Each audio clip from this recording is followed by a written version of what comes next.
풍기 사는 호라비 먹장수 오생원은 허구한 날 술타령이다. 부지런히 먹을 만들어 이 서당 저 서당 돌아다니고 이 사랑방 저 사랑방 단골도 여럿 만들어 놓고 장날 찾아다니며 전을 편다.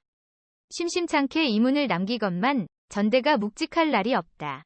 식구가 많아 돈 쓸 구멍이 널려있는 것도 아니요. 들어놓은 부모가 있어 약값이 나가는 것도 아니다. 33세 건장한 호라비가 돈을 버는데도 논밭 하나 못 사고 매년 그 장단이니 무엇이 잘못됐는지 지난 금음날에 곰곰이 생각을 했다. 오생원이 만드는 먹은 송연먹이다. 소나무를 태운 그을음과 우피를 끓여 만든 악교와 물, 그리고 오생원만이 알고 있는 비장의 물질을 혼합해 틀에 부어 만들어낸다. 소나무 태운 그을음이라고 다 같은 것은 아니다.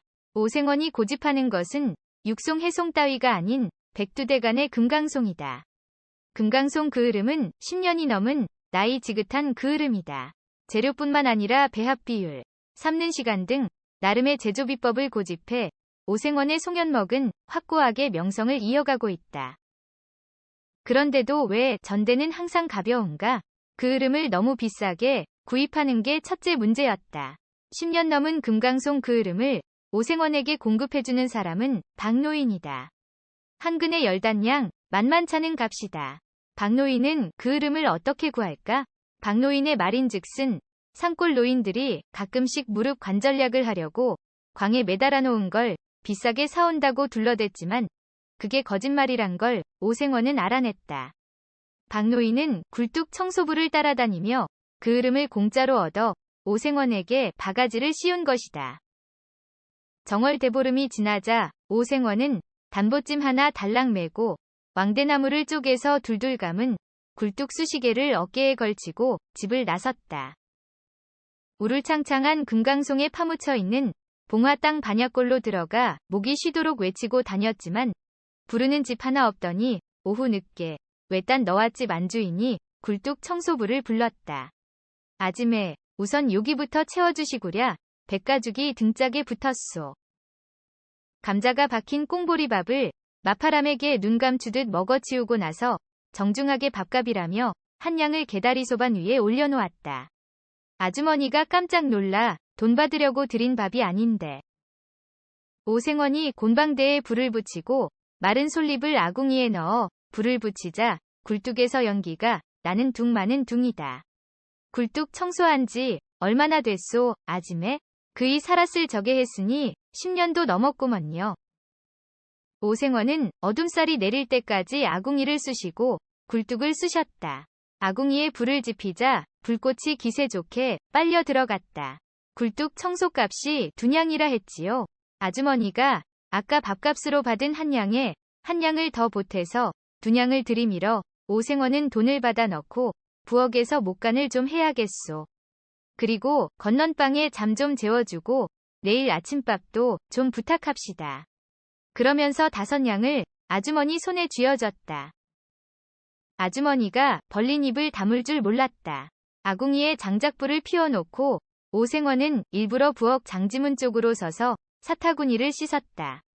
아주머니가 깜깜한 밖에서 장지문 틈으로 오생원 목간하는 걸 숨죽여 보고 있다는 걸 알고 있었다. 그날 밤 오생원이 마루 건너 안방문을 열자 문고리가 걸려 있지 않았다. 아주머니는 놀란 척, 빼는 척도 하지 않고 두 팔로 오생원 목을 감았다. 너앗집이 흔들거리도록 격렬하게 두합을 치르고 나서 과부는 은근히 오생원이 해우값을 내놓을 줄 알았는데 800개를 한 채 엉덩이를 두드리며 아지매 몇 년 만이요? 10년도 훨씬 넘었소. 이번 굴뚝 청소값은 안 받겠소. 아주머니는 아직도 가쁜 숨을 몰아쉬며 오생원 가슴을 꼬집었다. 오생원이 건넌방으로 와 곰곰 생각하니 돈 모으지 못하는 이유 중의 또 하나가 장날마다 색주집에 가서 돈을 왕창 쓰는 것이었는데 이제부터는 이 산골 저 산골 과부 굴뚝 청소로 그 돈을 아낄 수 있게 됐다.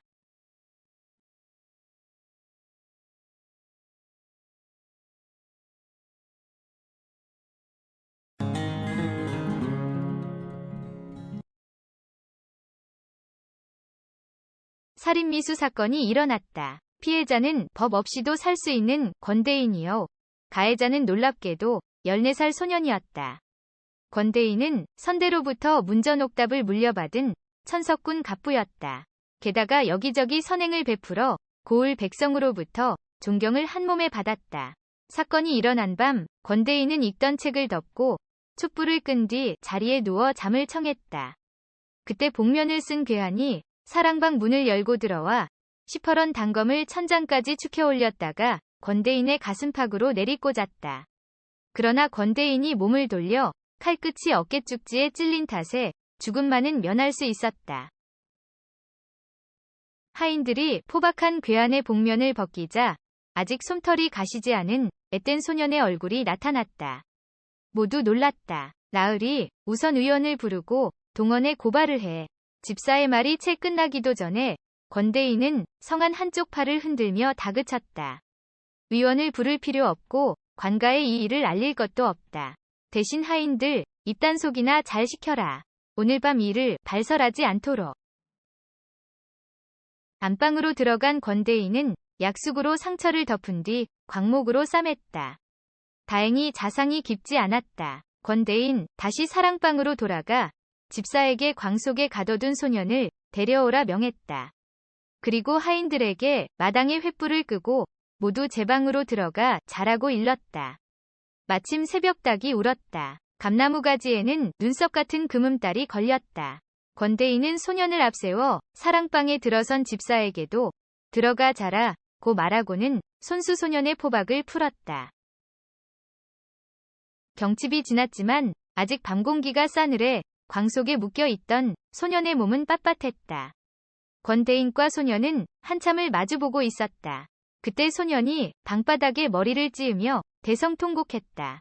울음을 참느라 이를 꽉 물고 있던 권대인도 뒤돌아 면벽하고 어깨를 들썩였다. 30년 전 가난하지만 착하게 살던 중마고우 김서방과 장서방이 있었다. 어느 날 둘은 술잔을 기울이다가 자식들의 혼약을 약속했다. 김서방네 2살배기 딸 은지와 장서방네 3살배기 아들 피루를 15년 뒤 진사년 춘삼월에 혼인시키자고 손가락을 걸고 약속한 것이었다. 그렇게 세월이 흘렀다. 1년 뒤 봄이 되면 은지와 피루는 혼례식을 올리고 정말 가시버시가 될 참이었다. 피루는 10만이 노인을 따라다니며 산삼을 찾아 산을 헤매는 일을 했다. 은지는 외향을 곱게 가꾸고 혼수 준비를 했다. 은지와 피루는 밤이면 남의 눈을 피해 뒷산 바위에 걸터 앉아 손을 잡고 정을 나눴다. 어느 화창한 봄날, 은지는 대바구니를 옆에 끼고 냉이와 달래를 캐러 뒷산 골짜기로 향했다. 정신없이 나무를 캐는데 푸드덕 매에게 쫓기던 장기 한 마리가 은지 치마 앞으로 처박혀 들어왔다. 마침 산을 오르던 한 양이 은지 치마를 벌렁 쳐들고 장기를 낚아채 목을 비틀었다. 그런데 은지의 희멀건 허벅지를 본 한 양의 눈이 이글거리기 시작했다. 고함 소리는 골짜기에서만 맴돌았다. 발버둥도 소용없었다. 은지는 헝클어진 머리를 매만지지도 않은 채 실성한 사람처럼 집으로 돌아왔다. 은지가 죽으려고 디딜방앗간에 목을 맸다가 아비가 낫으로 목줄을 끊어 겨우 살아났다. 그런 뒤에는 피루도 10만이 노인 따라다니는 일을 그만두고 밤낮으로 은지 곁을 지켰다. 은지야, 겁탈당한 것은 너의 죄가 아니야. 네가 죽으면 나도 따라 죽을 거야. 하지만 운명은 야속했다. 뱃속의 아게씨가 꿈틀거리기 시작했다. 은지는 바위에서 떨어져 보기도 했고 낙태에 효험이 있다는 온갖 조약도 먹어봤지만 허사였다. 10달 후 아들을 낳은 뒤 은지는 산후 우울증까지 겹쳐 결국 스스로 목숨을 끊었다. 홀로 남은 피루는 이 동네 저 동네 젖동량을 다니며 은지가 낳은 아들을 키웠다. 그 아이가 자라 14살이 됐다. 아이는 어머니의 원수를 갚으려 생부 권대인의 가슴팍에 칼을 꽂은 것이었다. 권대인은 학식이 높은 막역지간 서당 훈장에게 자신을 죽이려던 아이를 맡기고 훈장과 함께 먹고 잘 수 있도록 뒷바라지했다. 아이는 21에 장원급제를 했다. 백마를 타고 어사화를 꽂은 아이가 가장 먼저 찾아간 사람은 자신을 길러준 피루였다. 아이는 피루에게 절하고 어머니 무덤에 가서 술을 따랐다. 그리고 다음 해 아직도 총각으로 남아있는 양부 피루의 장가를 주선해 보냈다.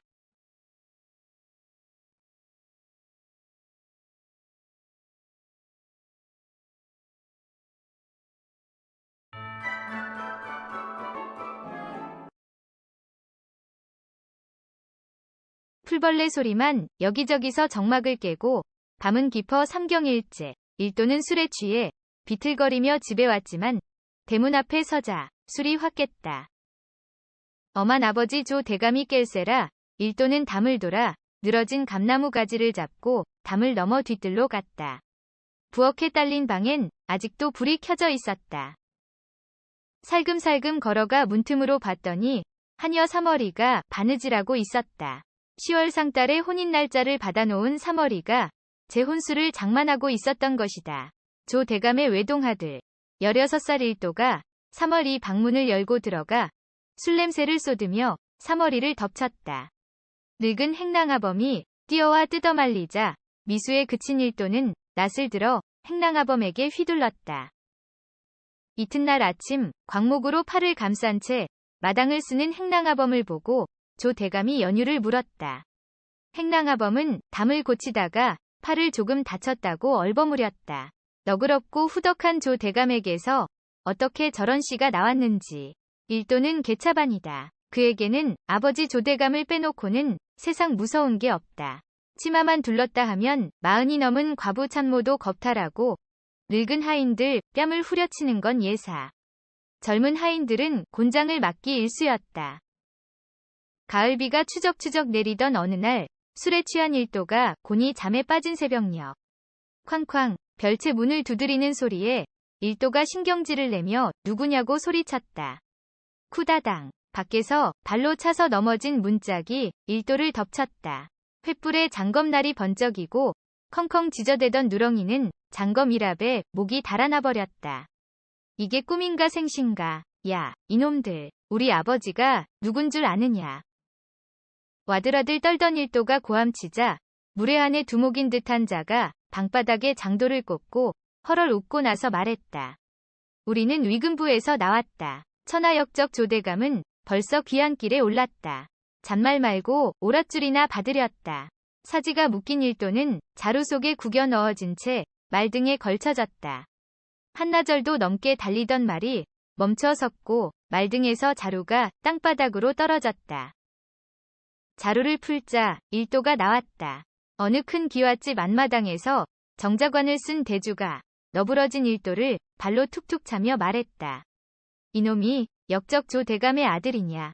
내 놈 목숨을 부지한 걸 다행으로 여겨라. 오늘부터 너는 이 집 종인이라. 매의 눈을 한 행수 하인에게 끌려가 일복으로 갈아입은 일도는 부엌 앞 하수구를 청소하라는 명을 받았다. 하수구 옆에 앉아 울기만 하다가 행수 하인에게 흠씬 두들겨 맞은 후에야 썩은 냄새가 코를 찌르는 하수오니를 두 손으로 걷어냈다. 이튿날 행수 하인은 통시에 똥이 찼다며 똥을 치워서 밭에다 뿌리라고 했다. 일도는 똥찌개를 지고 가다 넘어져 똥물을 뒤집어 썼다. 개울에서 온몸을 씻었건만 냄새가 났다. 하인들이 방에 들어오지 못하게 해 일도는 굴뚝 옆에서 거적대기를 덮고 잤다. 조정에서 무슨 정변이 일어났나? 아버지는 어디로 귀향을 갔나? 물어볼 데가 없었다. 하인들은 아무것도 몰랐다. 일도는 행수 하인에게 매 맞지 않는 날이 없었다. 한 달이 지나니 삐쩍 말라 반쪽이 됐다. 어느 날 밤 행수 하인이 일도를 입고 왔던 비단옷으로 갈아입히고 자루 속에 구겨 넣었다. 그리고 말등에 얹어 밤새도록 달렸다. 말이 멈추고 자루가 쿵 바닥에 떨어졌다. 행수 하인은 말고삐를 당겨 다시 어둠 속으로 사라졌다. 여기가 어딘가? 살펴보니 바로 자신의 집 대문 앞이었다. 행랑채에 불이 켜져 있었다. 일도가 봉창을 두드렸다. 행랑아범이 대문을 살짝 열어주며 말했다. 도련님 늦으셨군요. 일도가 행랑아범 방으로 들어가 왕방울만하게 눈을 뜨고 물었다. 도대체 어떻게 된 것이오? 도련님이 어쩌녁에 외출을 했잖아요.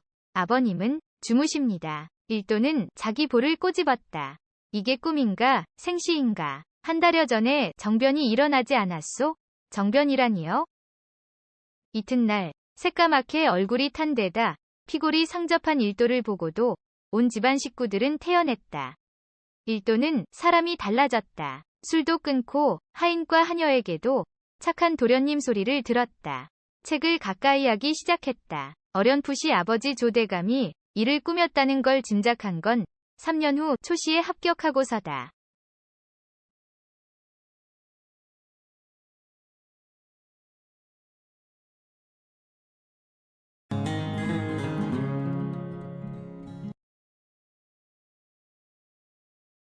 하지가 지나 모심기 철이 됐는데도 하늘은 쨍쨍, 구름 한 점 보이지 않고 대지는 바싹바싹 타들어갔다. 논바닥은 거북등처럼 갈라져 농사꾼들의 가슴도 찢어지고 있었다. 새실댁이 눈을 떴다. 한밤중에 소나기가 퍼부었다. 맨발로 뛰어나가 머슴방 문을 두드렸다. 만서가 비가 오네. 비가. 만석이는 없었다. 새실댁이 삽을 들고 칠흑처럼 깜깜한 들길을 내달려 천수답 5마지기가 붙어있는 몰개골에 다다랐다. 만석이가 벌써 물꼬를 트고 있었다. 새실댁은 자신이 맨발과 속옷 차림의 비를 맞아 호도시 몸에 착 달라붙었다는 것도 잊은 채 만석이를 얼싸안았다. 비가 억수로 내리는 깜깜한 사경에 과부 새실댁과 총각 머슴 만석이 감격에 겨워 껴안았는데 만석의 양근이 그만 지그시 새실댁의 삼각골을 짓눌렀다. 그제야 새실댁이 정신을 차리고 깜짝 놀랐으나 벌써 뜨거워진 두 몸은 반비도 식힐 수 없었다. 비는 계속 쏟아붓는데 새실댁과 만석은 논둑에 엎어져 합판의 열기로 정신을 잃었다. 모심기할 논에 빗물이 가득 찼을 때 만석이 떨어졌다. 내가 왜 이러지? 새실댁이 중얼거렸지만 빗소리에 파묻혔다. 둘은 집으로 돌아와 진흙투성이 몸을 씻고 또 안방에서 합판에 불꽃을 튀겼다. 만석이 제 방으로 돌아간 후 새실댁이 가만히 생각하니 기가 막혔다. 신랑이 죽고 나서 12년이나 지켜온 수저를 빗물과 함께 흘려보내버렸다. 한편으로는 슬프고 한편으로는 기뻤다. 수저를 깬 건 슬펐지만 꽉 닫아놓았던 정염이 아직도 불꽃처럼 타오른다는 건 기뻤다. 이튿날부터 모심기가 시작됐다. 만석이는 두어 식경윤을 붙였나 먼동이 트기도 전에 논에 나가 모심기를 했다. 아침밥을 이고 모심기하는 몰개골로 가는 새실댁의 발걸음이 구름 위를 걷는 것처럼 가벼웠다. 그날 밤 25살 만석이와 38살 새실댁은 또다시 정염의 불꽃을 태웠다. 한 달이 지난 어느 날 만석이 자신의 방은 습기가 찬다며 생전에 신랑이 쓰던 사랑방으로 거처를 옮겼다. 깍듯하게 마님이라 부르더니 합판을 할 때는 새실댁이라 불렀다. 어느 때는 3일이나 안방을 찾지 않아 새실댁이 개다리 소반에 간단한 술상을 차려 사랑방으로 갔더니 수저를 놓으면 잠만 자고 싶다며 술을 마시고는 쓰러져 잤다. 이튿날 논밭에서 할 일도 많은데 만석이는 들에 나가지 않고 낮잠만 자다가 저녁 나절에는 동구 박주막에 가서 술을 한 잔 걸치고 돌아왔다. 안방 문을 열고 들어와 새실댁을 온갖 기교를 다 부리며 녹초를 만들어 놓았다. 만석이는 이틀 일하고 하루씩 쉬며 쉬는 날만 안방을 찾았다. 이제는 언제나 새실댁이라 부르고 툭하면 씨암탉 목을 비틀어 들고 부엌에 던졌다. 머슴이 아니라 신랑 행세를 하는 것이다. 새실댁의 한숨이 깊어갔다. 어느 날 저녁 만석이가 집에 들어왔더니 평상에서 어깨가 떡 벌어진 젊은이가 저녁을 먹고 있었다. 새실댁은 웃는 얼굴로 상 옆에 앉아 다정하게 반찬을 챙겨줬다. 억세라는 그 젊은이는 만석이 쓰던 머슴방에 단보찜을 풀었다. 만석이 부엌으로 가 설거지하는 새실댁에게 물었다. 누구요? 논에 피가 벼보다 많아 머슴 하나를 구해왔소. 만면에 미소를 띤 만석이 새실댁 엉덩이를 툭 치고 사랑방으로 들어가 두 팔로 베개를 만든 뒤 벌러덩 누웠다. 그래, 나는 이제 이 집 주인이야. 나는 이제 손에 흙을 묻히지 않을 거야. 곤방대에 연초 한 대를 피우고 앞마당을 건너 대청을 지나 안방문을 살짝 열었는데 문이 잠겨 있다. 새실댁 문 여시오. 앞으로 안방에는 얼씬도 말 일이다. 새실댁의 목소리에 찬바람이 일었다. 이튿날 밤 만석이가 대청에 털썩 주저앉았다.